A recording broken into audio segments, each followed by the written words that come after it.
We are here with Kai Cromwell, and you specialize in e-commerce SEO. That's correct. Yeah, e-commerce SEO. I've been doing it for probably 4 or 5 years now, running my agency for three, and we're exclusively Shopify. So even more specifically, Shopify SEO. That's what's up, because Shopify has limitations that make doing search engine optimize like traditional search engine optimization somewhat, I don't want to say challenging, but it it's different, and that difference can be challenging. Yeah, I would agree. I will say picking Shopify was kind of a bet on the platform at the time. I decided to niche down this far. I built an e-com brand in college, a small one, and I just liked the platform, and I knew it was kind of trending that way. So all the brands I was aware of at the time were operating on Shopify, so that's kind of why I just doubled down on it and never looked back. But it's been a challenge. I think it's come a long way in the last couple of years, but yeah, it definitely has its limitations, I would say. But there's still also a lot of similarities. And you're specifically focusing on doing search engine optimization that gets customers. So not like vanity traffic, not like, oh, let's just up your domain authority or domain rating for the sake of upping it. Like, how do we actually make you money with SEO? Yeah, exactly. What's how would you say your philosophy is? Do you have a philosophy that's different from others, from other people's? Yeah, I mean, I think every SEO definitely has there's this umbrella of terms that you can use, and I think everyone kind of gravitates towards a few of them. For me, I've always thought that simple tends to work a little bit better. Obviously, there are, I definitely don't find myself reading, every leaked algorithm code and all that kind of stuff. Like that's not me personally. For us, it is building transactional pages on Shopify. Those are largely collection pages, expanding those out for every kind of sub collection, sub keyword we can target, internally linking all of them, building backlinks to the homepage to those. And, I don't want to say letting the dice fall or the cards or chips or whatever fall where they may, but I would say that makes up probably the bulk of our efforts and results. Yeah, I mean, honestly, that's like that's most of good. I mean, this is a complete oversimplification, but it is. It's kind of most of good SEO in a nutshell. Yeah. Yeah. What you just I said. think oversimplifying it is a good thing. I think, SEO can be an overcomplicated thing. I think a lot of brands, Yeah. especially, they look at it and they think, they're deer in the headlights about SEO. So you can break it down into these kind of simple parts and say, hey, we do these few things over the next few weeks, the next few months, good things are going to happen. So Can you talk about your long tail, your method of long tail collection pages?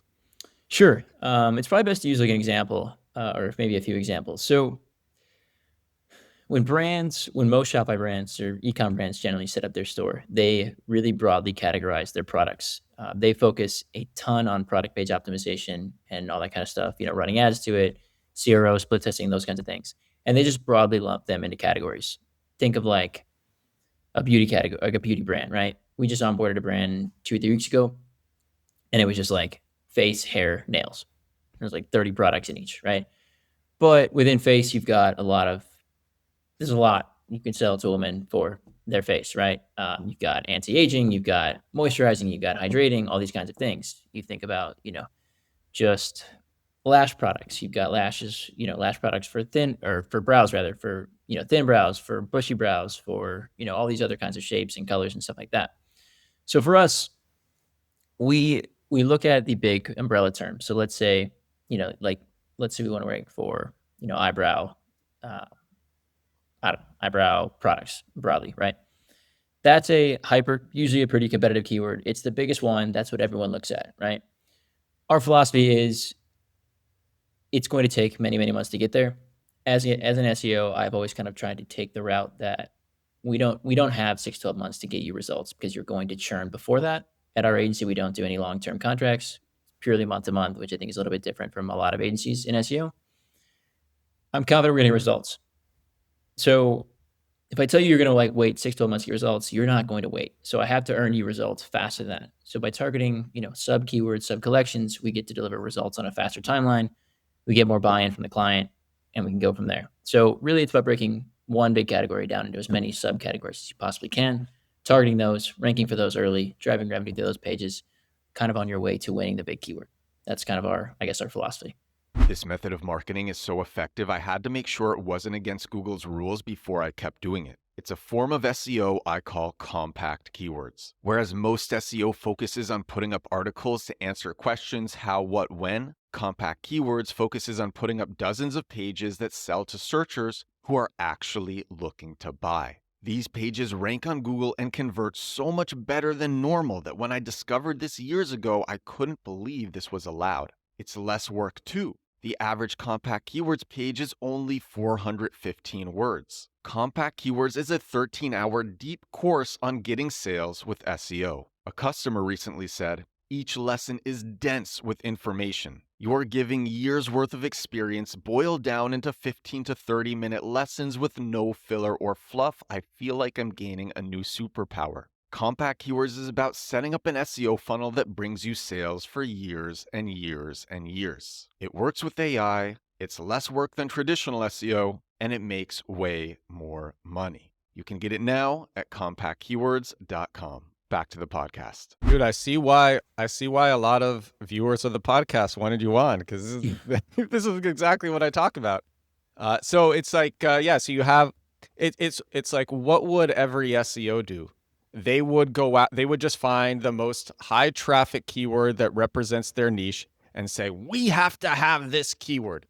And it's like, you have a new site and it's not a super well-known brand. You don't have a ton of authority. You don't even know much about SEO. And you're like, how do we show up on the first page of Google for this keyword? Well, it's actually way smarter if you break that topic into, like you're saying, subtopics, which are still transactional. You're still targeting transactional phrasing of the subtopics.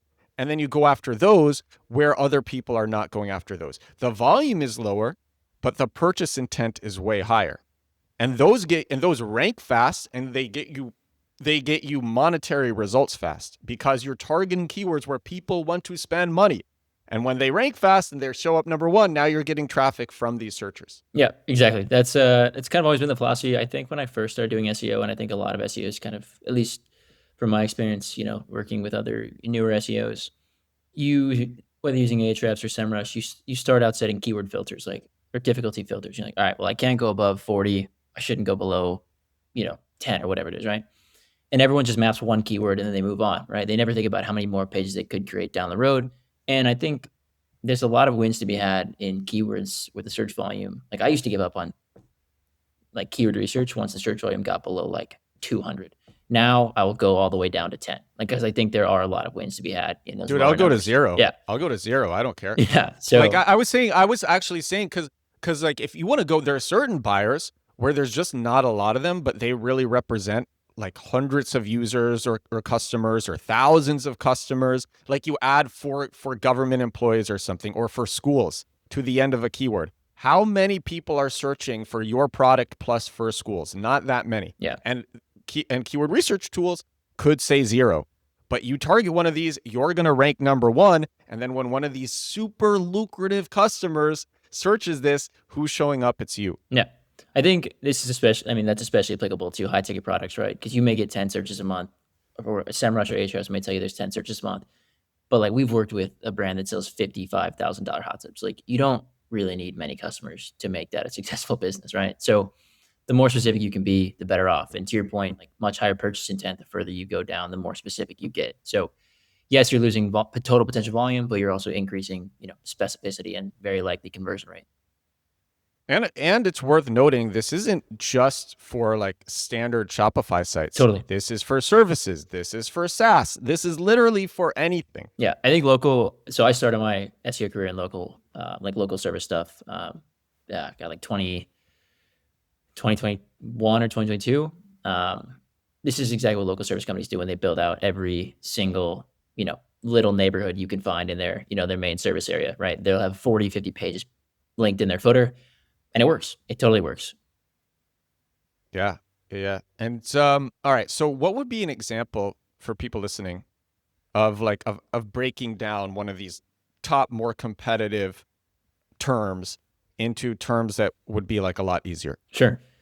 2 examples that are pretty fresh for us, both brands we're working with right now: air purifiers and compression socks.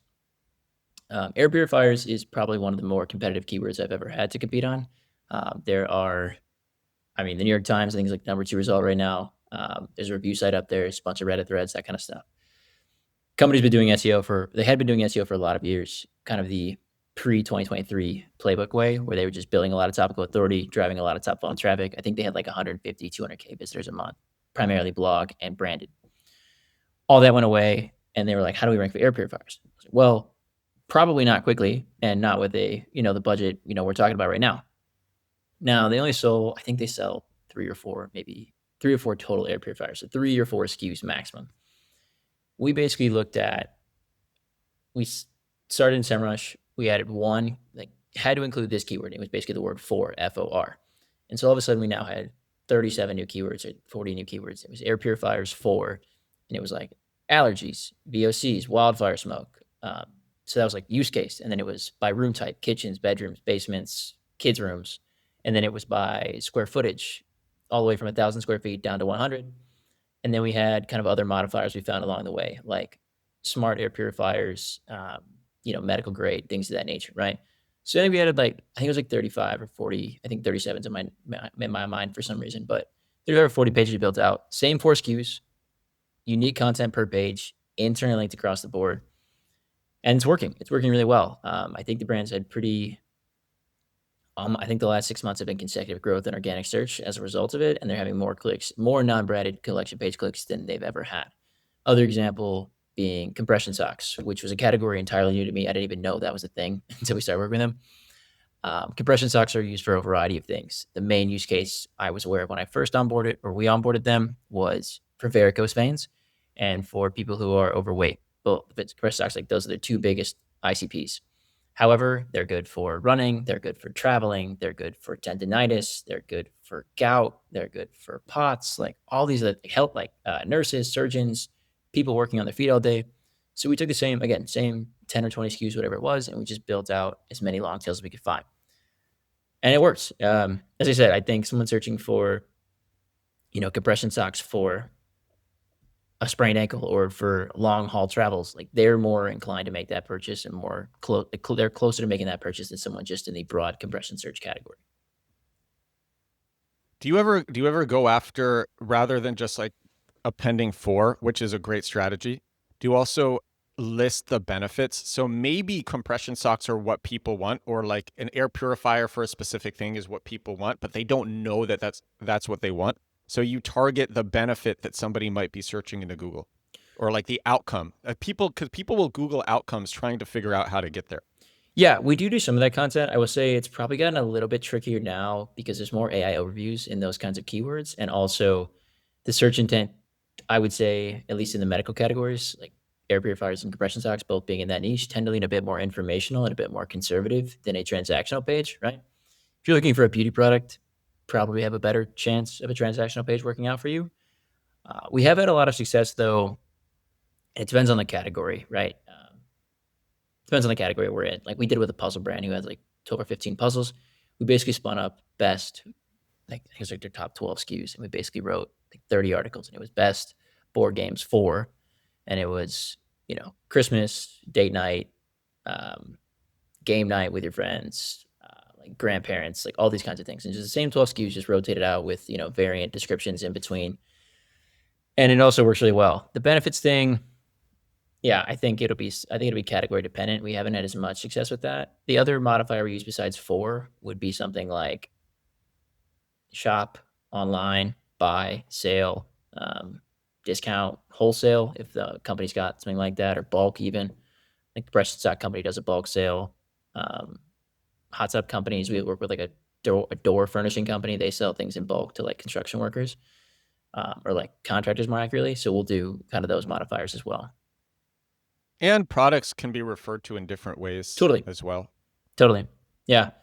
Good example, like cold plunge and ice bath is like technically a separate thing. I don't actually think the average consumer knows that, right? So you can actually get away with targeting both, which is nice. Yeah. My question is, you identify, let's say, I don't know, 40 of these non-competitive, pretty bottom of funnel terms that have for in the modifier, for as a modifier, but they all sound the same. So you have air purifier for this, air purifier for that, air purifier for this. Now, are you going, what's the next step? Are you just immediately making 40 of these pages, each one targeting a different keyword?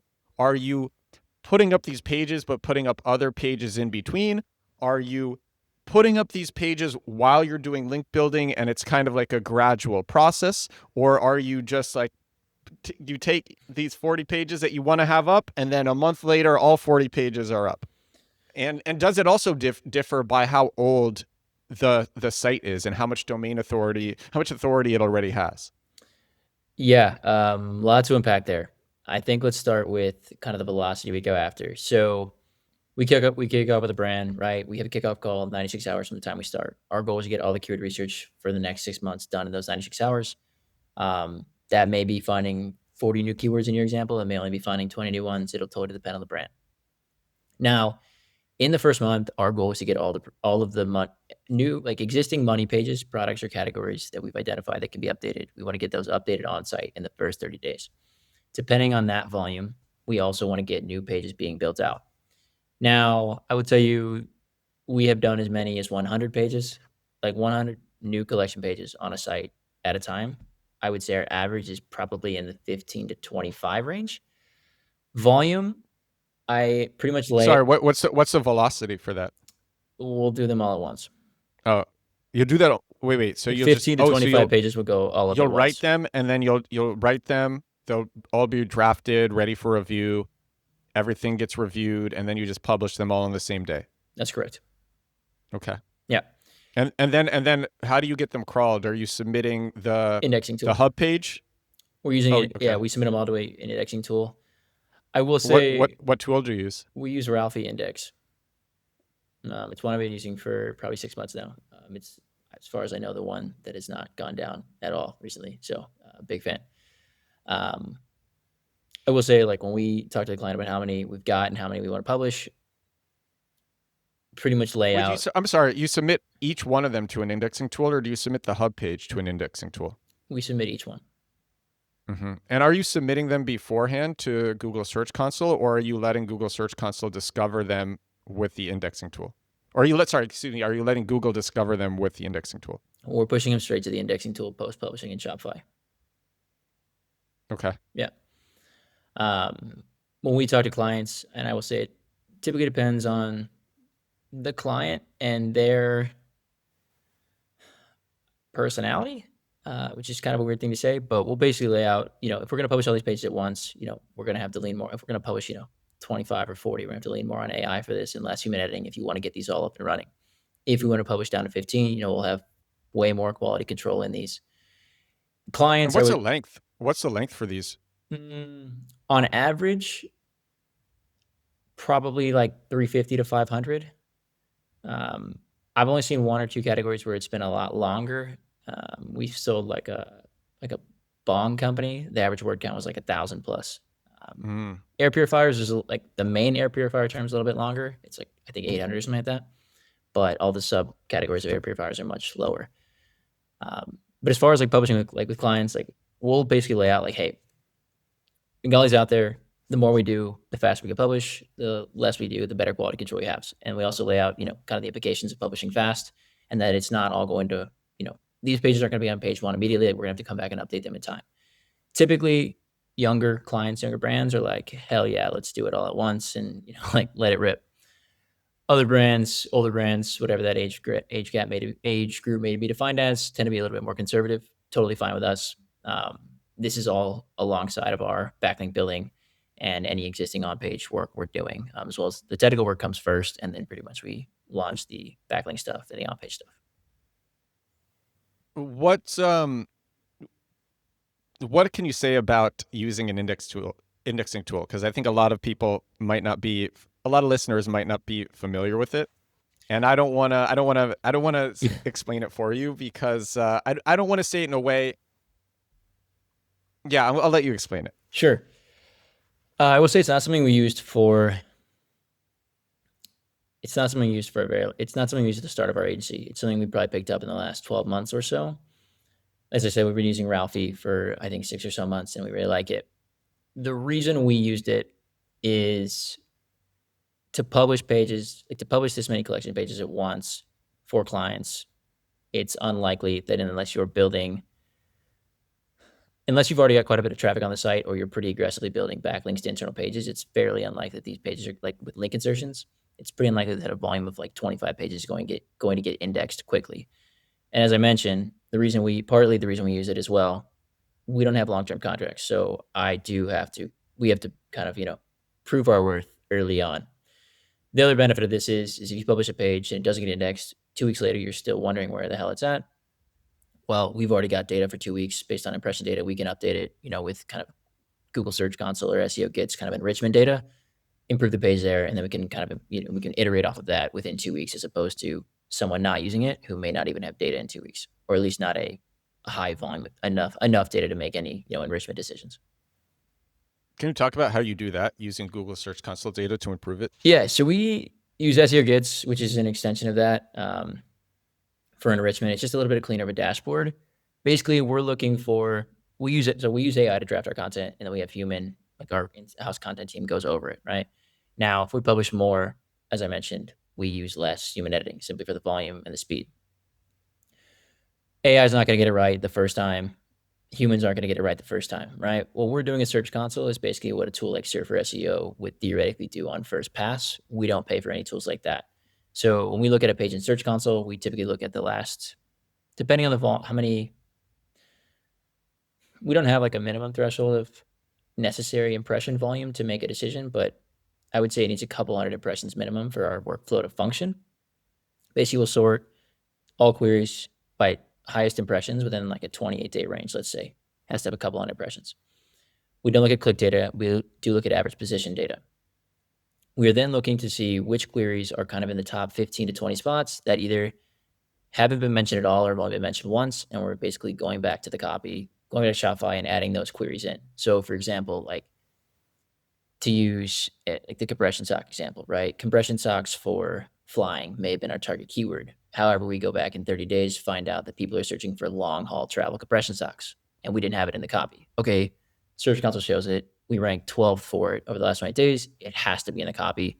If it's got enough impressions, like it's one of the top 4 or 5 impressed keywords, it should more in fact be in a subheading or meta title or potentially an anchor to an internal link that points to that page. So I wouldn't Do you ever say, see that and then give it its own page? yeah, sometimes it'll depend. Yes, for sure we do it. I would say it's a little bit more rare now. I think there's more overlap in the search results, between like I would say 10 years ago, you would have had a long haul travel compression sock and a flying compression sock page. Like you'd have had 2 separate ones. I think now they're probably the same page. But absolutely, we do spend those out. Yeah. How do you use AI to write your pages? Everybody has a different process. Everybody has things that they care about, things that they look out for. Different. I mean, I'm sure you don't know your full prompt off the top of your head, but or multiple prompts or ways, or maybe you're using your small chunking pages. I've had people on the show who use AI and they small chunk pages. The AI writes this section, then it writes this section, then it writes the next section. So how are you doing it? We started small chunking. That's the first time I've actually heard that term, but that's a good term. I'll use that. We started doing that, especially when we started using ChatGPT, 2 years ago to write blog content. I still think it's a pretty good way to write long form blog content. If I'm being honest, I think it can help you with research. You can kind of track it along the way. We've tried custom GPTs for collection pages. Didn't work. Basically, we had the issue where it would give us the first two keywords would come out great, and then the third keyword would come out and it'd be not formatted the same way. It would totally miss the mark. So GPTs were kind of out the window. So we switched to first like our V1, and this collection page is where we use the most level of AI. So I'll just talk about that. And I actually just put a video out on my YouTube literally this week about the high level breakdown of how this functions. Take our keywords, put them in a spreadsheet, connect an OpenAI API key, and then we plug in our prompt for a bulk AI publishing tool. So basically, the issue with any LLM for that matter is around the 500-600 word mark, it seems to fall off dramatically in quality as it nears its token limit or exceeds it, right? So for us, we needed to make every time it comes to a new row in the spreadsheet, it would get reset on the prompt. So that's basically how we keep quality. Like we can build, 100 pages at once within a spreadsheet, and then we can use an app script to push them into a Google Doc, which then goes into our PM tool. So that's like our full extension workflow. How we built the prompt, I think it's like 2,500 words. I did not write the whole thing. We basically used meta prompting. We basically said, I used ChatGPT for it, fed it a few examples. We're looking for this output. How can we recreate this? Basically, then tested it within our Google Sheets thing I mentioned, sent back the prompt, sent back the results, and say, hey, this was good. This wasn't good. Let's edit the prompt to get closer to this. And we just kept testing it. I think I probably spent 5 or 6 hours one day doing it. That got us 90% of the way there. And I've spent, an hour or two a month after that iterating. The one thing we do pretty uniquely, as I said, the Google Sheets was our V1. We then set it into Airtable. Now, usually about once a quarter, we'll check all of our top ranking collection pages, push them into Airtable. And so the AI model is actually getting trained on all of our ranking collections to find, similar formatting, word choice, word like sentence length, keyword density, things of that nature. And so I would actually say it's getting better over time. It used to just be a 2,500 word prompt that spun out something pretty good. I would say now it's getting very good. We're spending less time in human editing, and the results are really solid. Are you removing M dashes and Yes. buzzwords We've and got we've emojis? got like 150 word blacklist or something like that at the bottom of the prompt. It's like, don't use any of these words under any circumstance. Yeah, and ChatGPT recently started listening to its custom instructions. I did hear about the M dash thing from Sam Altman on Twitter, so I did think that was Yeah. pretty funny. Seems like a pretty minor win for a company that size, but I guess it Yeah. definitely makes my life I a hell of mean, a lot easier. but it's crazy because it wouldn't listen. Yeah. You would tell it before, hey, don't use an M dash, and Yeah. it would say no more M dashes, but it would actually put an M dash in. It's like Yeah. crazy. Yeah. So no, it's been good. I mean, the prompt is great. It saves us a lot of time. Like it was a big upfront build, it was like 5 or 6 hours upfront build, but it saves us a lot of time now. So we're able to do a lot more, a lot How faster. do you how do you train it off of what train is the wrong term, or how do you teach it about what the client is offering, or is it just like a standard product category? Yeah, compression sucks. All right, let it So rip. we also, this all works within Airtable. We had an outsourced ops team and then an in-house ops manager, both who combined to build this out. We build a brand style guide for every brand by scraping their content and basically taking note of, it's like, if you can imagine like a word bubble, like words they use a lot and words not to use at all. So basically scrape their content. It goes into like a couple page dossier in Google Docs. And when it run like in our Google Sheets, like that's the easiest way I think for people to visualize it. In Google Sheets, we had a column that said brand information, and it was that entire brand dossier fed into that. And so they knew specific words to use, what the product features were, all this kind of stuff. The first time I ever ran it, I fed in, it was like a fairly new D2C site, but they had a huge Amazon presence. And so just copied the whole Amazon page. I exported all the Amazon reviews and I threw it in there. And I think that was for me the moment it clicked that like, holy shit, this is really going to work, because it was finding product features that I had to go fact check myself because I weren't even sure they were right. And I had been like deep diving the brand for 48 hours, and it turned out it was all right. It was just buried in the Amazon listing. So broad, especially like we work with, high 7, low 8 figure brands are kind of like our sweet spot, I would say. If we sent them back generic copy, like a generic compression socked page that didn't feature anything about them, not going to look very good, right? So we had to kind of find a way to improve that. And it converts better if it's actually unique to the brand. It doesn't sound like you're making things up, right? Like, we did it for a Pilates company. They sell like reformer machines and things like that, right? I mean, the first draft, like without running it in there, it would just make up features that aren't even there. It's got parts from this country and this country, and you're like, that's definitely not part of their supply chain. So you have to give it the information. I think expecting it to know things is irresponsible. You have to give it as much information as you possibly can. So for us, that was a brand dossier. Originally, the brand dossier started for our content team, but then we were like, well, we could probably save a lot of legwork if we just gave it to the AI before we even got to the content editing team, and it's paid off. So it's reviewed by your team and then it is reviewed by the client. Is that how it works? Yep. So keyword research goes to Airtable. AI creates it all in Airtable and automatically creates Google Docs. So by the time our content team is opening Airtable for the first time, which is where we manage all of our PM stuff, they basically have Google Docs. Like all of this month's Google Docs are there. URL, meta title, copy's all there. They'll make changes to copy, send all the Google Docs at one time. So let's say it's 15 pages. All Google Docs will go to the client at one time in Slack. They'll review them. Once they review them, we'll take care of the publishing in Shopify. What are you doing in terms of images? How often are you using real images of the brand versus stock images versus AI generated images? On collection pages, none of the time. None of the time for what? For For collection which of those? pages. Yeah, but which of the three? You're using none of the time We for don't use AI any. We images? don't use any images for collection pages. Excuse me. Sorry. Yeah, Okay. we So what does a collection page look like? 50 to 75 words of text above the product grid, ideally. Then the product grid, and then the remaining 300-400 words down below. Sometimes Got it. brands preferred in like an accordion, like rapper style, which is fine with us as long as we can make it crawlable. That's pretty much the preferred option. A lot of brands, I was just looking at a brand that reached out to me today, and they have images on all of their collection pages. When you add the copy plus the banner image, especially on mobile, it looks ridiculous. The products are so far down the page. So I've had a few conversations with CRO people that I'm like CRO agencies I'm close with, and they have basically all agreed that there's no benefit to having an image on a banner page when there are literally 30 product images right below it, right? Unless you've got just this insanely good feature image that is going to, Absolutely. melt brains and, Absolutely. like you don't need an No, no, image no, at no. all. People, in fact, and I talk about this, is people want, like, people are searching for this. They want to see that immediately. They want to know that they're in the right place. They want to see the products to know that they are in the right place. Yeah. Yeah. As far as other images go, we do a little bit of stock imagery. We don't do any AI imagery. We have been testing out like some AI infographics for certain niches. To some, Dude, Gemini 3 is insane. really, We use AI in this podcast and like my solo episodes. sure. We use AI to make images to explain things that I'm talking about. And Gemini 3 just came out, and my editor sent me some images that he's making with it. Oh my gosh, they're so much more accurate on the first pass. Talking about complex SEO stuff. Wild. Have Oh you man. have you done any like YouTube thumbnails on there? Because that's for sure what I would be needing.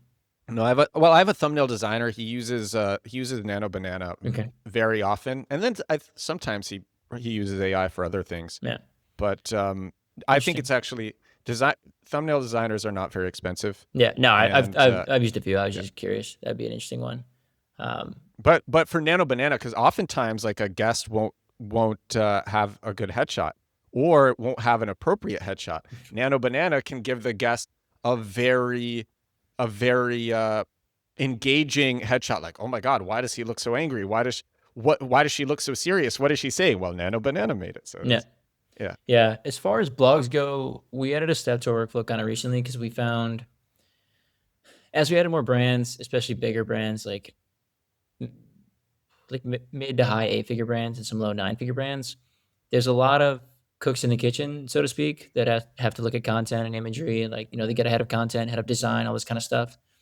And so, we found ourselves sending over content, still chasing it back like 2 weeks later, and then go to publishing and they never added an image to the folder. So as a part of our onboarding process now, we onboard, we have kickoff call, and then after kickoff call, they get an automated message in Slack. And it's like a created Google Drive folder for them. And it's like, you can either add a link to your Dropbox or your own Google Drive or whatever.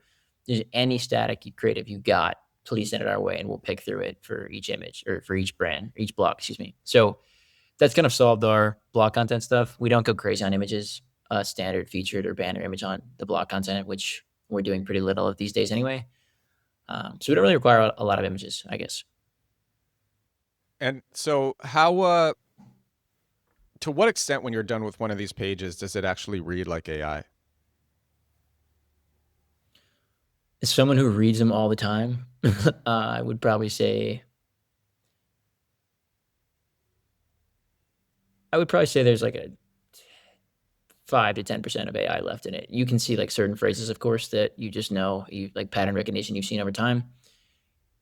When we're doing, But that's not a lot. 5 to 10% is not a lot, and especially it's worth noting that first of all, for the average reader, they're just not going to notice. sure. And then for someone who would even know, they'll be like, "Oh, this writer was just assisted by AI." Yeah, There's no way the rest of this was written by AI. totally. And I think getting it down even like sub 30% is probably fine for most brands. I think As long as it's accurate to the brand, as long as it's Yes. accurate to the niche, as long as it's still useful, Yes. it's still compelling.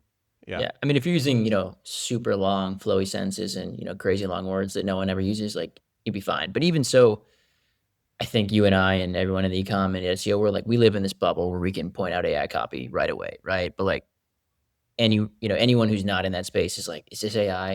Is that AI? Like all these, like, the average consumer, it's true. not to, you It know, depends on the niche. It depends on the niche, but for the standard Shopify for like the yeah, standard Shopify site, I'm sure it's fine. yeah, Yeah. yeah. I mean, most brands, I think nowadays, especially like when you talk about like a bigger marketplace style site, like everyone's using AI to write product descriptions anyway. So I don't think you're going to And use AI it. is very good at it. It It's is, very good at it. it is. Yeah. So I think if you can get it down like below 30%, you'll be in good shape. I would not sweat it. We have not really, like the AI plagiarism detectors or whatever they were called. Like we've never really leaned too much or taken, we take those with a grain of salt, I would say. Sorry, what you said you're using ChatGPT? Yeah. To create content. Okay. Yeah. Yeah, yeah. Um, so when you're using indexing tools, are you using them on the money sites or using them on an intermediary site that then links to the money site? We're using them directly on the money sites. Okay. Can you talk about how indexing tools work? I don't want to misspeak about it. Um, Truth be told, I probably don't know enough to speak about it either. Rather to misspeak about it. I tested it on a few of my own like personal e-commerce sites that I use for drop shipping and just like testing purposes, and I had no issues with them at all. Yeah. So we started moving over slowly. Um, yeah, Okay. Let me ask you this. You're clearly you know what you're doing with SEO. Have you ever considered doing your own super successful ecom brand? I've considered You're it just like, a you're just like, lot. man, there's so much opportunity here. I could just like, because you see it all the time. Yeah, I've considered it quite a few times. A few reasons I haven't. The agency's going well. I like doing it. I How think big is your team? 8. We'll work with Okay, 26 or 27 brands, I think. Team of 8 cool. based around the world. So I think every agency owner, you start to make, you start to generate cash flow, you hire a team, you get some results, you think you can do anything, right?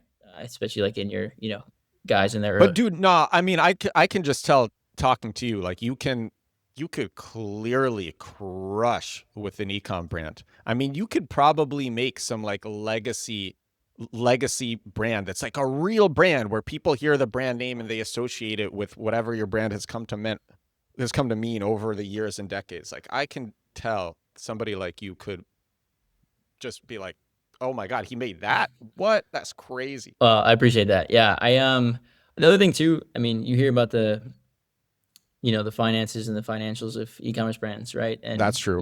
And that there's a lot of stress there. yeah, I mean, Tariffs. Oh my god, like I can't handle yeah, this. and like an agency doing $100,000 a month versus an e-com brand doing $100,000 a month are fundamentally different businesses, right? One's got 56% gross margins, the other one's got 20 to 30 scaling pretty aggressively. So you know, I think I've always considered building a brand. I don't think that thought will ever go away from me, quite frankly. I just haven't Kai found Cromwell is a brand. I haven't found anything I really like. I thought about like a men's skincare brand, but that's Mm. selling uphill. A lot of friction there. I think if I were to sell anything, it'd be something in the higher ticket range, maybe like between $100 and $500. I don't know what it is. It'd have to be recurring. Yeah, when I think of it, you'd be the first to know, though. Would you do SaaS? I don't know. I will say, I think having an agency, I think you go through a lot of waves of, working with clients and, there's days you don't want to have any clients, right? But to run a business, you obviously need customers. As an e-com brand, you will have, potentially that like tens of thousands, millions of customers in a SaaS company. Depending on what you do, you will have the same amount of people. I don't really know if that interests me. The way I've always liked it, I think it's kind of a similar feeling to what I had when I tried, um, consulting. I've tried consulting for brands or companies, and I'll give them advice, and they just won't take it. Right? I like to be pretty hands on in my work, so I don't think a SaaS really suits me, like just my personality wise. So I think the cash flow is cool. I think the margins look insane, but I just don't think it fits me personally.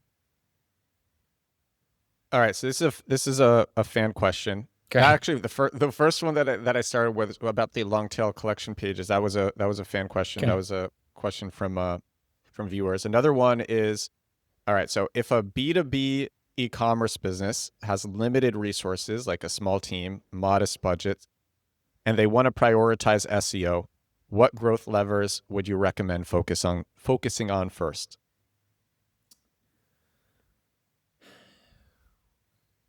The long tail collections is probably where I'd start.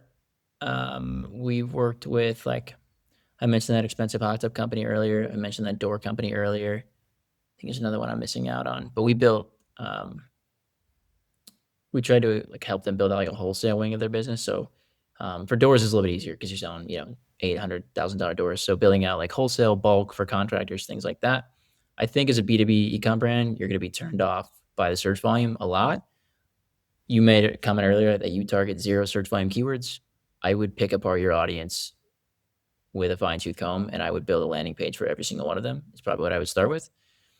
After that, I would probably get into some competitor versus content or competitor alternatives content. Take the biggest. That stuff does really well with AI too. Yep. Yes, it does. We've been doing a lot of it lately. Basically, take your biggest competitors, the biggest fish in your category currently, and be the alternative to someone. I think a good way to supplement that is with Reddit commenting, which we're doing a little bit more of now as well. It's been pretty effective.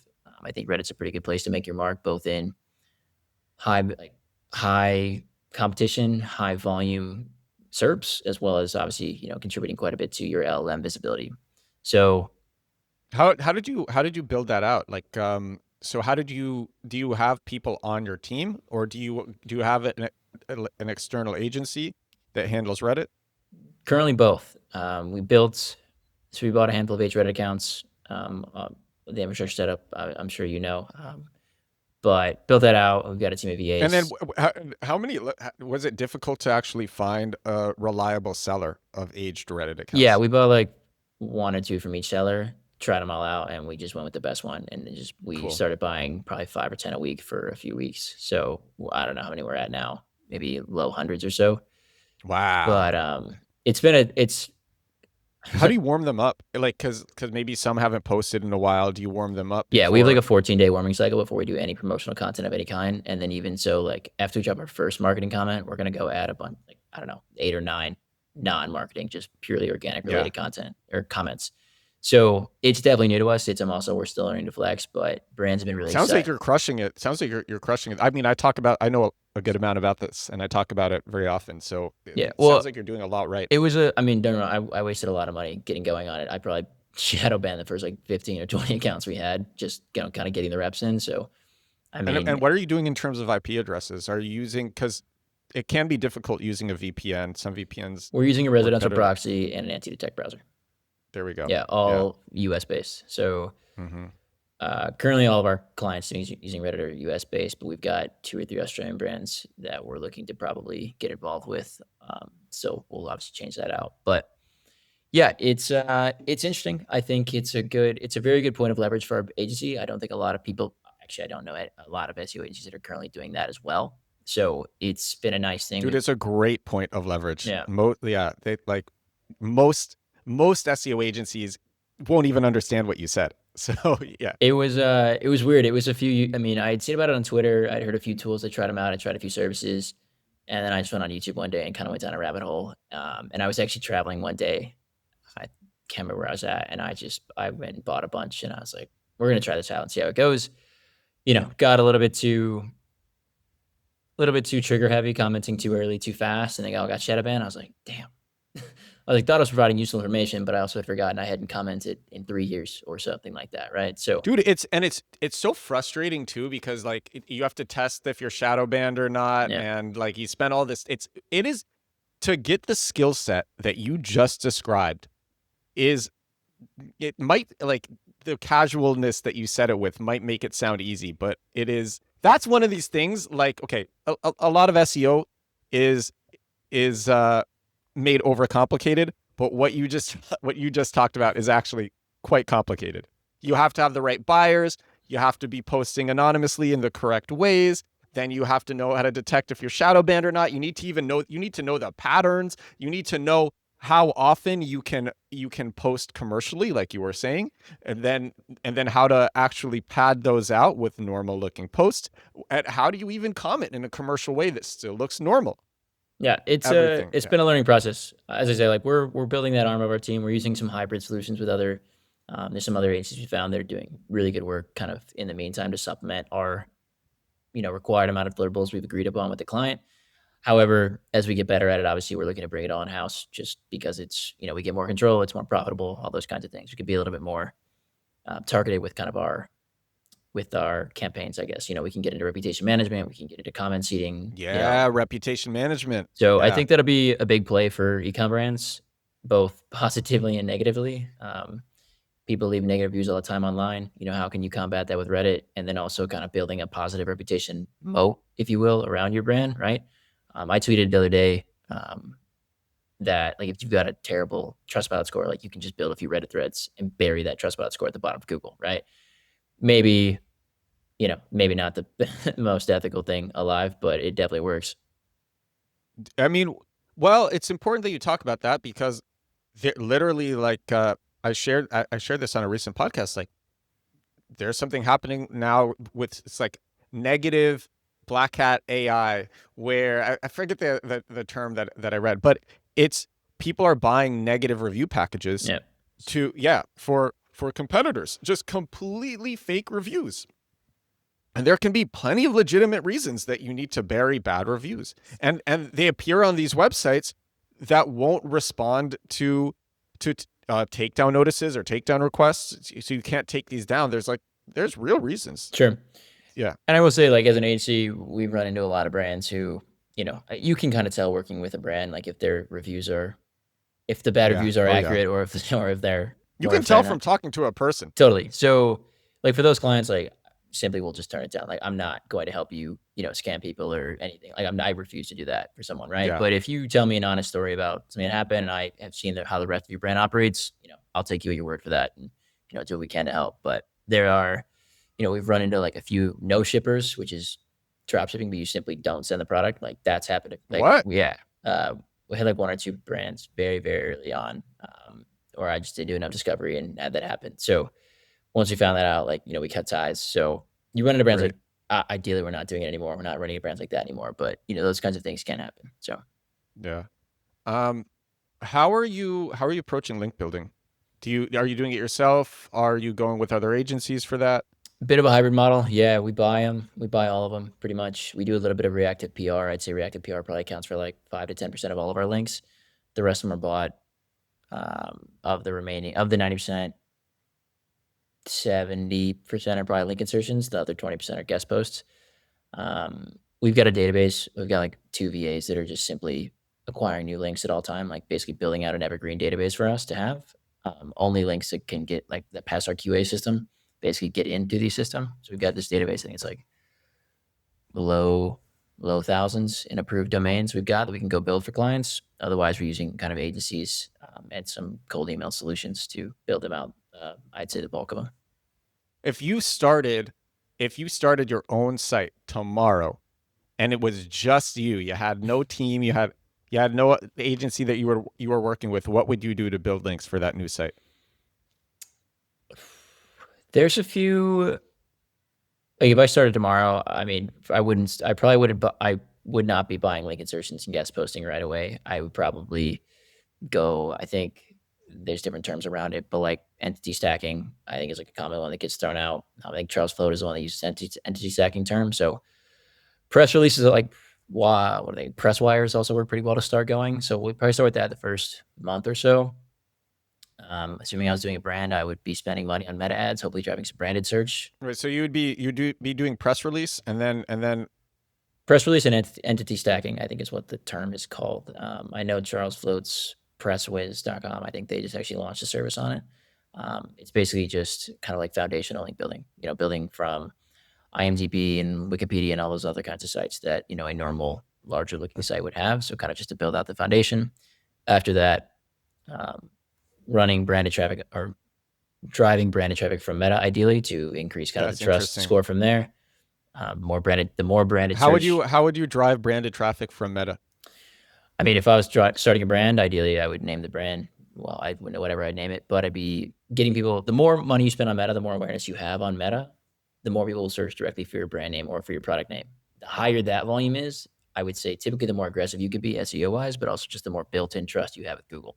So maybe not a link building tactic, so to speak, but it would definitely help kind of accelerate the That is, dude, timeline. that's no, that's great actually. I mean, I say all the time, like if you have a high influx of backlinks, is everything okay? Yeah, sorry. There's if you have like just a high influx of backlinks, but no branded searches or the branded searches aren't matching the links that you're getting, it looks completely unnatural.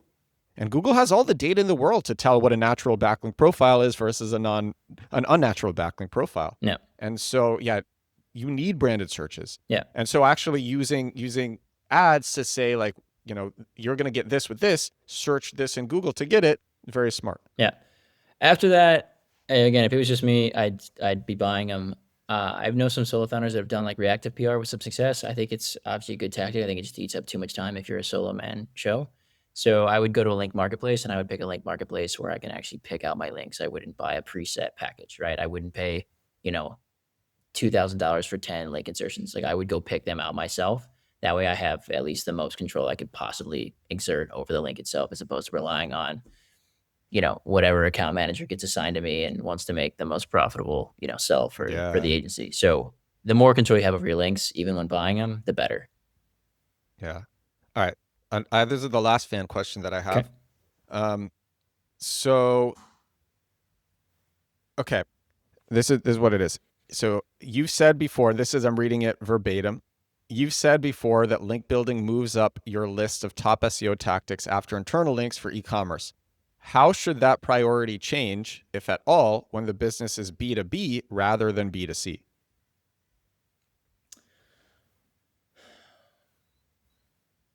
So basically, which would I prioritize?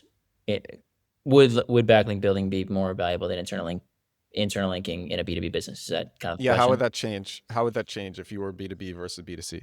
So it depends what category you're in, and that's a bit of a cop out. But typically in B2B, you probably have fewer competitors than if you were trying to rank a B2C site, right? If you're selling, you know, if you can only sell wholesale hot tubs, for example, there's a lot less of you doing that than there are consumer hot tub options out there. So you've got a smaller field to compete against.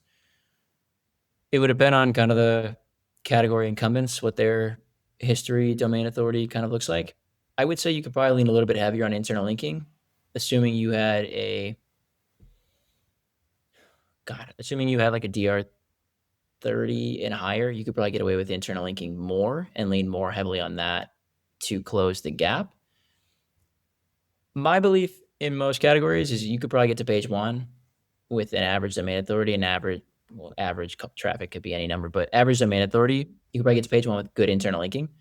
From there, getting to the top of page one, I would say is largely a link building game. So you can give visibility. Are you going to make sales? Probably not. I think that's where the link building comes in. So you could delay backlinks until you're on page one and just leverage internal links from current to page one. That makes sense. What do you mean you're on page one? On page one for your For whatever what? keyword it is. Yeah. So like let's say you're currently in position 20 or 30, right? I think a good internal linking strategy, the long tail keyword landing page style we talked about, like those two things combined could probably get you to page one. After that, So just any position on page one, and then yeah, you're building links. right. Because again, like I think like what we've seen is like 4 to 5, maybe 4 to 6 internal links is the equivalent to one backlink from a similar DR site, right? So, you know, if you've got 4 to 6, if you're a DR 30 10K traffic site and you build 4 to 5 internal links to one page, that would be the equivalent of getting a DR 30 10K link similar to that page. Broadly Right. speaking, that would be kind of the comparison. Now, that's going to work for a while, depending on how many categories you have, how many competitors you have, and how big your category is. That's going to work for a while.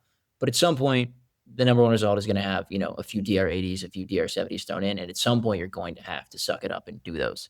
So the internal linking, I think, gets you in that conversation. I think backlink building gets you to the front of the list. Yeah. Yeah, that makes sense. Also, people completely underestimate actually, like for the terms that we were talking about earlier in this episode, people really don't realize just how little authority you actually need to rank for those terms Yeah, because we are niching down so much. yeah, that's the thing too, right? Like you want to rank for air purifiers, like yeah, you're gonna need a pretty healthy budget to make that happen, right? But if you want to go rank for air purifiers for kids' bedrooms, well, there's a hell of a lot fewer people competing on that, so you can get there a lot faster and a lot cheaper, quite frankly. Yeah, exactly. So I want to ask you. So now that we're on the topic of internal links, I want to ask you how you deal with the limitations that Shopify has, because Shopify has its unique set of limitations with doing SEO. For example, making like custom subdirectories and child pages and information architecture and nested URL structures. So what does I guess my question to you is um, what does an internal link structure and like click depth actually look like for your Shopify sites? Where are you positioning your bottom of funnel SEO landing pages? Sure. Any page you want to rank, I think broadly speaking, this will apply to e-commerce, Shopify, and really anywhere else. Really needs to be within 2 to 3 clicks of the homepage. Ideally, the higher you can get it, the better, right? Now, you add 40 to use the number from earlier. You add 40 bottom of funnel pages. You obviously can't add 40 of them to your homepage / main nav. That's going to look insane. D2C sites have spent a lot of time and a lot of money on UX, CRO. Like you're simply not even going to be invited to that conversation about main menu restructuring. So you have to get creative. So for us, it's kind of, we want to have the main key, like air purifiers. That page, of course, as an air purifier brand, is going to be linked to the main app, but that page has to be there.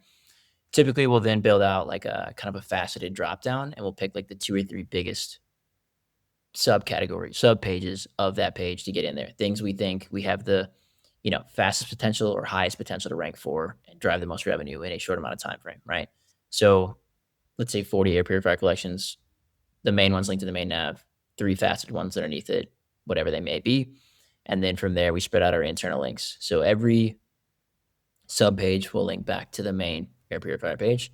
Air purifier page will link down to those faceted 3, and then those faceted 3 will link out kind of across to the remaining whatever number that is. So we typically, I'd say the average brand gets 3 to 4 internal links per collection page. Again, all of them point to the main hub, and then the hub points down and laterally to all of the other pages. So what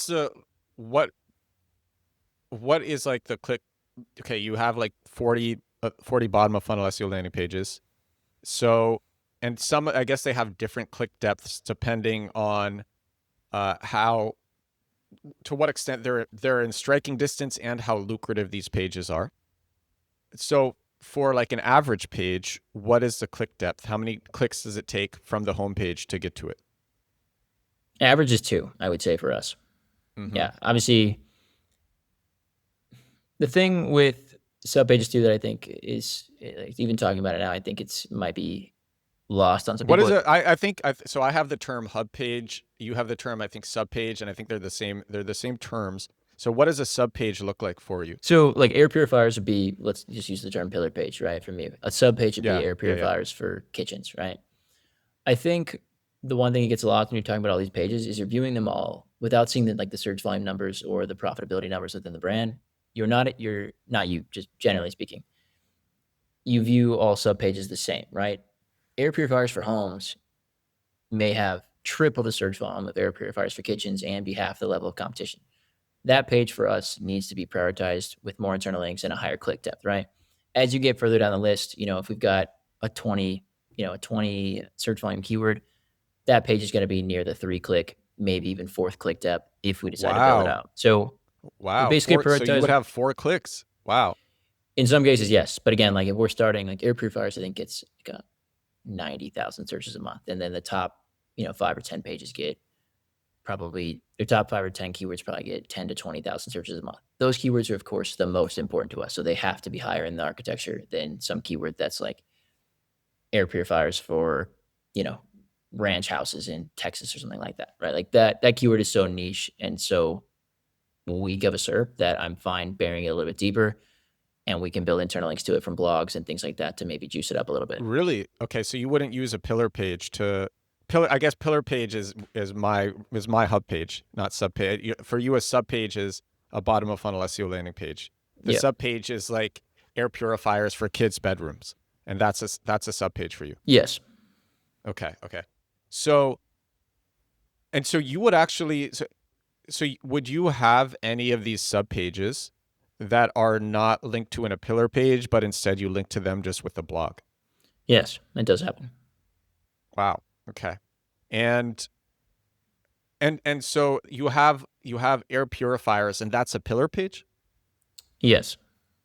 And then within that, you have, I guess, more category pages, and within those category pages, then you have sub pages, and you also put in like more lucrative pages that are directly off of the pillar page, and then some that are just right there in like the heading navigation Yes. or in the footer. Yeah. Okay, that makes a lot of sense. Yeah. It's, I would say, as we started this conversation, like it's definitely probably a pretty simplistic view to how to approach, internal linking and, you know, pillars and, hub and spoke models and all those kinds of things. Like I think it's probably the most simplistic approach, but it works for us. I don't have any problem with it. Like what would what would other people say? I don't really understand how it's overly simplistic. No, I just mean like the way we look at it is not. I think us using different terminology probably not the most Okay. conducive to this conversation, but Yeah, yeah. I think other people will map out internal links with um, spider, like not spider webs, but like a visual diagram of things like that. Like we do it all in Mm, spreadsheets and we're able to just track it back and forth. So when we look at it, like we are considering click depth, we are prioritizing based on search volume and I guess potential over time. That those pages have to be higher up in the architecture comparatively to a lower volume page. So for us, it's kind of it's not a, I guess it's not an overly complicated decision. I guess is kind of what I'm getting to. yeah. You were doing local before this? Yeah. And I don't know if you said this. What made you want to get into Shopify e-commerce? So I did a really small e-com brand in college. I was based in Wisconsin, and I decided I want to start a surf brand, which was insane. And I mean, you could, dude. I had actually, man. I on this show, I had just a small business owner who had one of the biggest surf shops in Hawaii, and he built it out a good deal with SEO. yeah, So it was an amazing episode. yeah, So, I'll check that one out. but yeah, that So was a good one. that was my first entrance to Shopify. Graduated college. I went to go get my degree in marine biology, graduate degree in marine biology. Excuse me. Totally dropped out, um, like a month before COVID, purely on accident.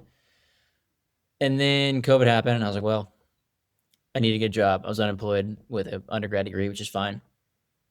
I had learned about SEO I don't know, that summer prior from a friend of mine. So I started like kind of relearning it on YouTube. Like Brian Dean, Nathan Gotch were like the guys I learned from on YouTube. And I read probably every backlink blog under the sun. I grew up working for my dad's HVAC company. And so I had a pretty good familiarity with, I guess, that niche and really broadly speaking, the local service industry. So, and I was going to take pretty much any company that was willing to hire me. So I found an agency. I threw out every single buzzword I could possibly think of in SEO in the book. They needed an SEO person. They hired me. The SEO manager quit 2 weeks in, and all of a sudden I was managing like 60 local SEO clients. So But my buzzwords got me so far, but then I just had this crazy learning curve.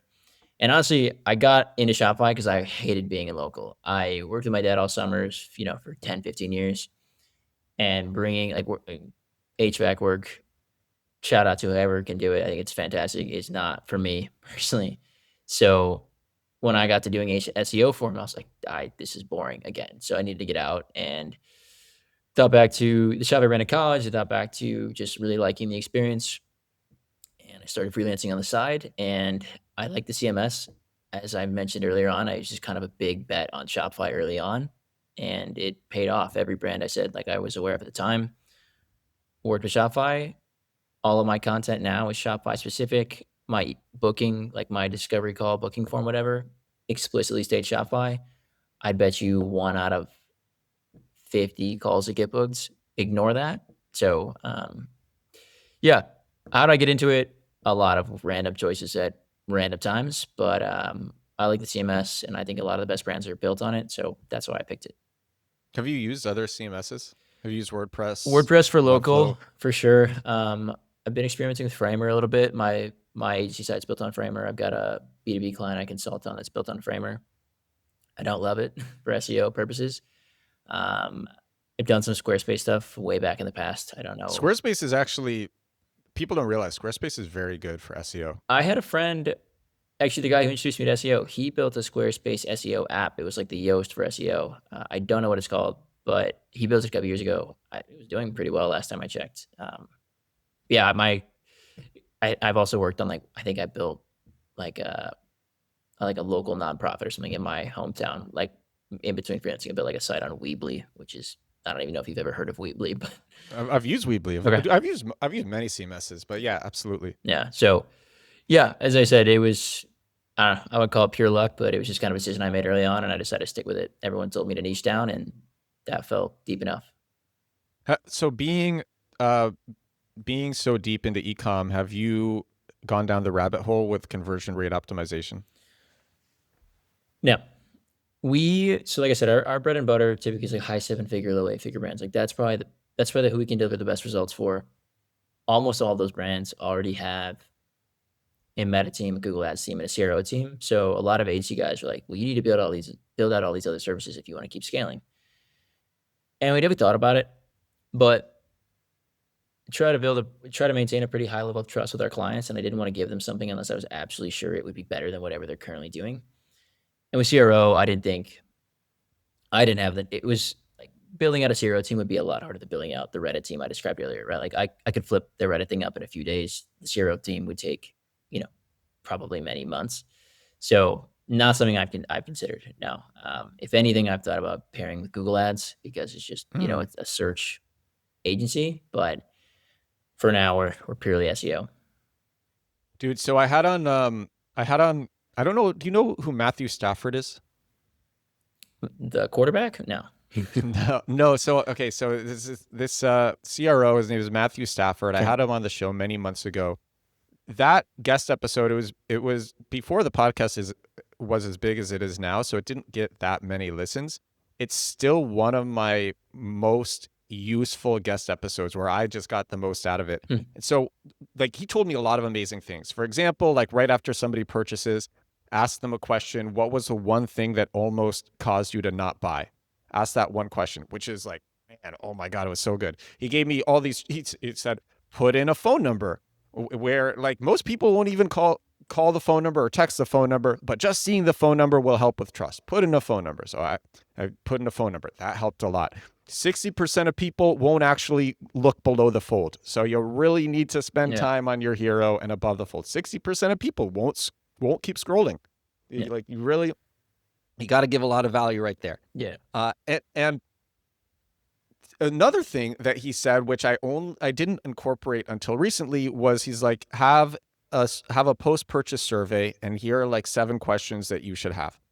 And one of the questions was, what's like the one thing, give people like a reason to fill it out, and ask them like, what language would you use to describe this product to other people? And you will actually get like a lot of testimonials from that.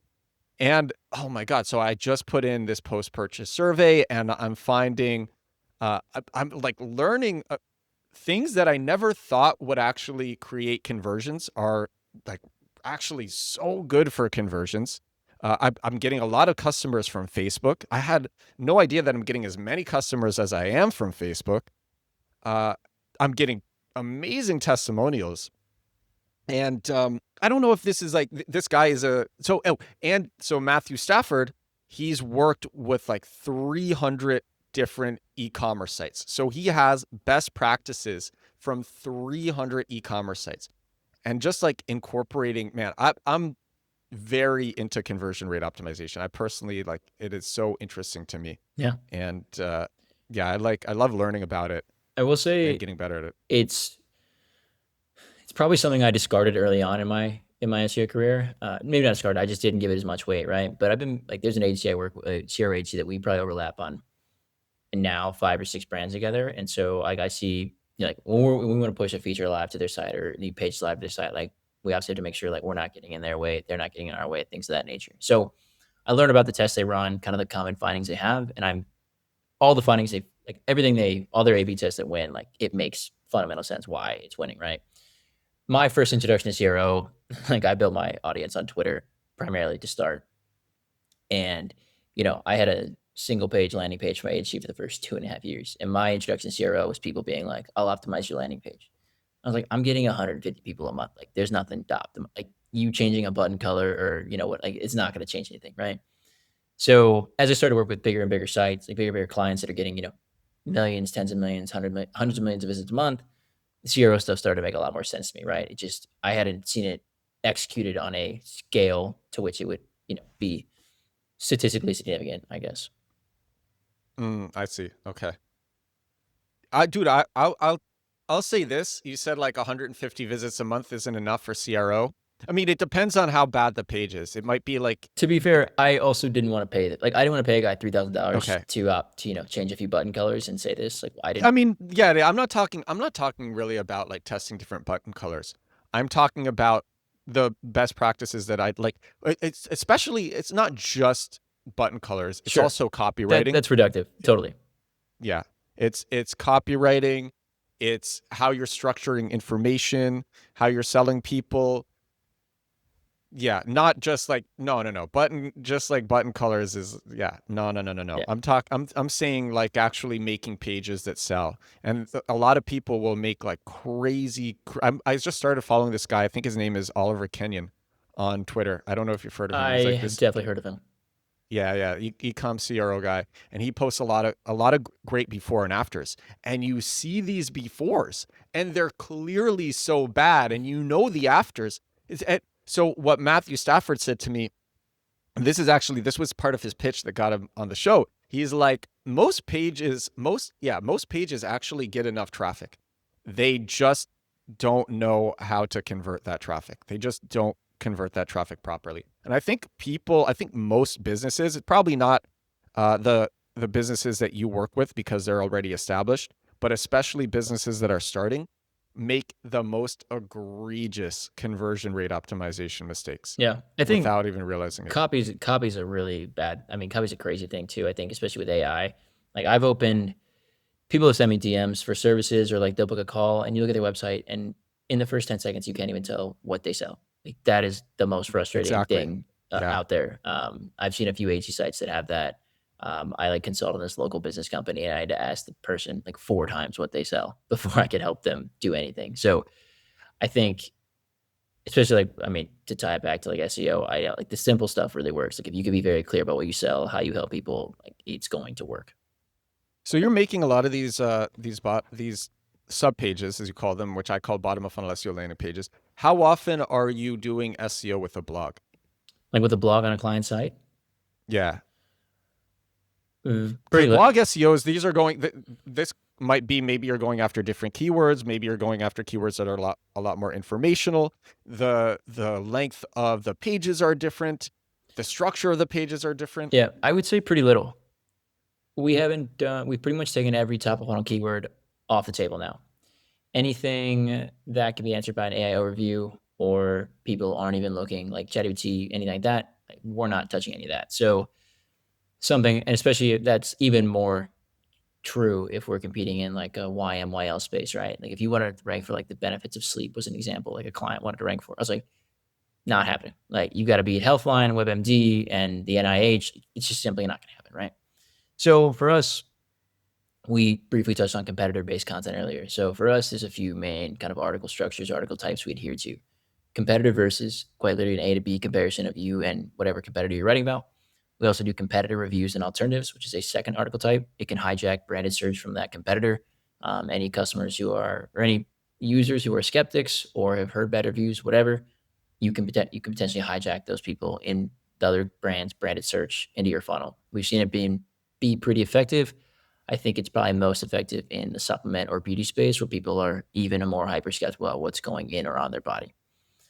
Third type, product roundups. I mentioned that earlier. Best sunscreen for So someone, right? Someone in some country, like something like that would be a product roundup. And you've got your 10 or 12 best sunscreen SKUs in there. We do buying guides. Buying guides work really well for high ticket products. I think like we work with a pool heater company, a hot tub company, anything that's a couple $100 or a couple $1,000. Buying guides are great. I think consumers are getting lazy. So those article types get really well picked up by LLMs. People want to spend the money. They don't want to do the work to do the research to spend the right money. So LLMs can really easily summarize all that for them, get all the reviews, that kind of stuff, and go from there.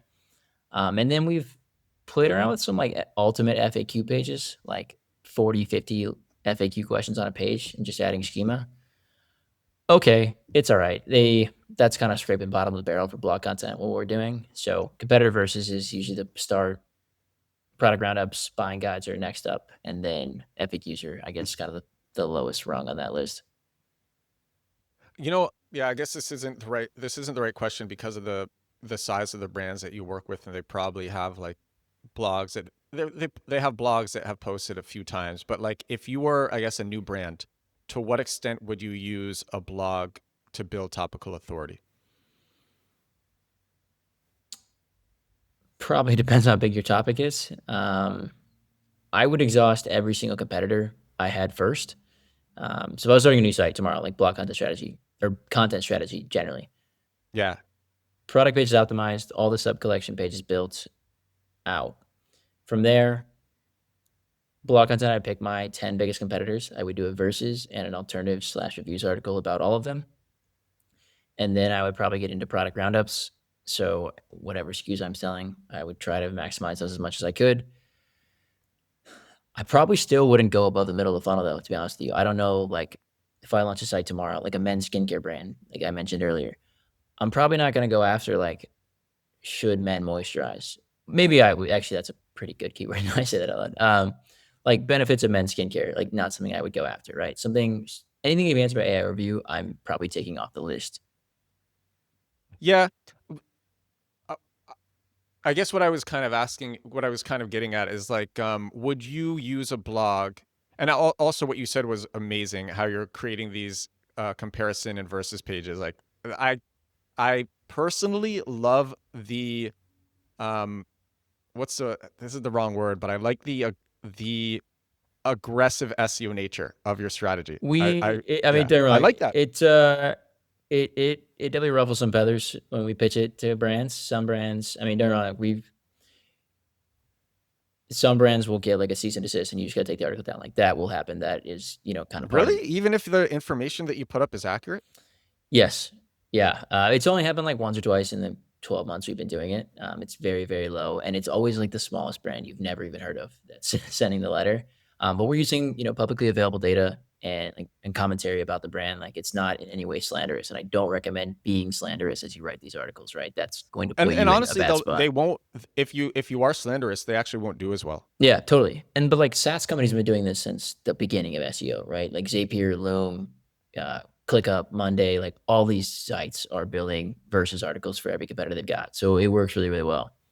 Um, in D2C, there's gonna be some competitors that just simply aren't as big as you, right? Like you're gonna have to go after the big fish if you wanted these articles to get any traction.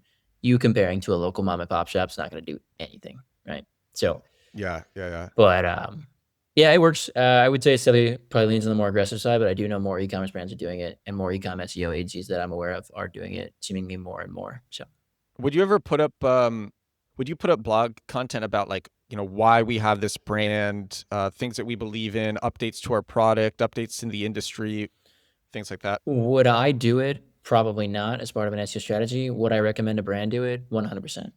We have kind of always taken the stance that if a brand has any brand building content to put out there, go ahead and hit publish or send it to us, and we'll kind of add in some internal links and dress it up best we can.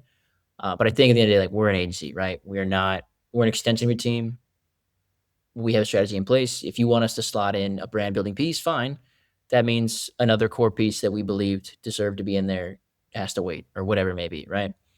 So I think brand building content is very good. I guess, yeah. I'm more asking about if you started your own brand, you started a new website. Sure. Yeah, Probably. Yeah. I yeah. think the best founders always seem to have the most conviction. So I think content like that is going to be exceptionally valuable to you. Would you put up things like an about page, who we Oh, are. absolutely. I think, Yeah. yeah, those core pages are going to be helpful for SEO, but really for anyone visiting a site. I mean, I don't, I mean, I buy online. I kind of know the brands I'm going to buy from. I'm probably actually like weirdly SEO's worst customer. I'm probably like a branded search guy more so than anything. But if I'm going to buy like a product that's going in or on my body, I definitely want to know Yeah. who the hell I'm And, buying it from. So I think those pages and you want are to see that they care. absolutely, yeah. So subments I think are really like submet about pages are hilarious because they're all buying it from the same three suppliers anyways. You know, you know the story already before you even buy it. But if you're in a beauty, like if you're in a beauty product or anything like that, I think those pages are, yeah, invaluable to you. Are you incorporating keyword research uh, into off-site content? YouTube, Facebook, TikTok, Instagram, LinkedIn, whatever it is. I mean, you are in For Reddit. You've talked about Reddit. for our clients, no. If I was building a brand, Okay. I had full control, probably. Yeah. Because I mean, UGC is just ranking so well. Yeah. Yeah. Like I said, Reddit's kind of our solution to that right now, just because it's the most, I think, directly impactful there.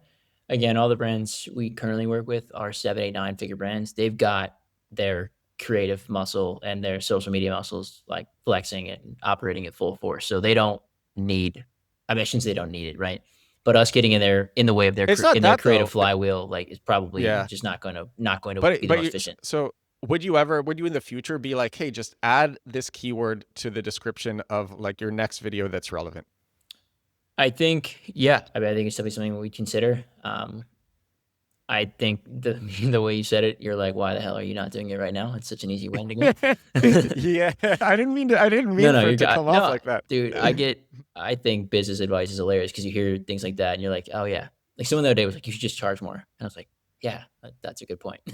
So I think those simple things, we're so focused on the SEO work we're doing, but you can't see the forest through the trees type thing. So that's such an easy win to be No, no, giving no. to I clients. really, I really asked because it sounds like you're crushing it with Reddit. So it's just, and honestly, like, you can't. It takes time to scale up to the ultimate version that you imagine for yourself. So it's Yeah, like completely understandable. I mean, as I said, like the Reddit stuff is a point of leverage for us. I think, and maybe it's me being That's a a little great bit point of me leverage. me being a little bit cautious.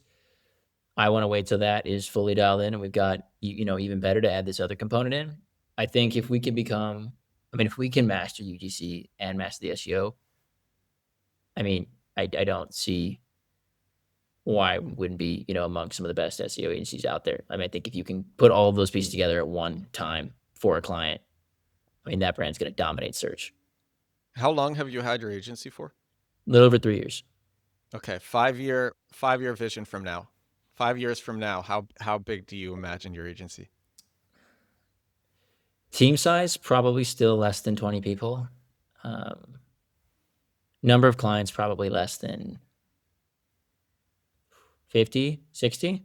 I don't, I've talked to a few people who run agencies that are, hundreds of brands or, 150, 250 brands. That sounds like a nightmare to me, quite frankly. And I really got into e-commerce specifically because I like working with brands that are doing cool things. The more people you have on board, obviously, the more brands you have and the more teammates you have, the more you lose touch with kind of that, or the more I lose touch with that reason I got into this in the first place. So for me, boutique kind of creative approach is the way we've always done things. And I think that's what's going to continue to help us grow. Would I love to double my business in the next 2 months by adding, or next year by adding, 25, 50 more clients? Financially, yes. Do I think that's the best move for our business? Probably not. So 5 years, double to triple team size, probably double to maybe triple client size. I would say a pretty conservative growth. You said you like working with brands doing cool things. What are cool things for a brand look like to you? I think for founder, like I'd speak, like the brands, size brands we work with, we speak with a lot of founders and CMOs, more founders than anything, I would say for us. You can tell which brands and which founders have a lot of, or which founders have a lot of conviction in their brands. The first few brands I signed were, I mean, just gritty founders selling things. And that's what really, like, how excited they were was what got me so excited about kind of doing that thing. I've probably lost a little bit of touch with that, right? Like, we work with some brands that seem pretty detached from their audience and things like that. Like, there are some of those out there. But I think, like, We work with a few B Corp brands and a few brands that are like really trying to change people's health and fitness, and like those things are cool to me. So the more brands we can acquire like that, that's who I want to work with, I would say. That makes sense. Kai Cromwell, the legend. Dude, you clearly know what's up. So I appreciate you coming on the show to share everything. Of course. No, thank you for having me. Really appreciate it.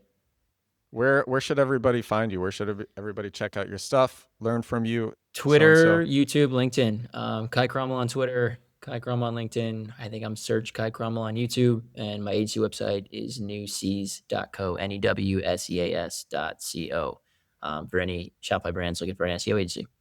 Once again, thank you for joining. This is episode 870 of The Edward Show. This is my daily digital marketing podcast. I do this thing every day, 870 days in a row, doing this crazy podcast, 870 days in a row. Thank you so much. If you watch this on YouTube, thank you so much for watching. If you listened on Spotify or Apple Podcasts, thank you so much for listening, and I will talk to you again tomorrow. Bye now.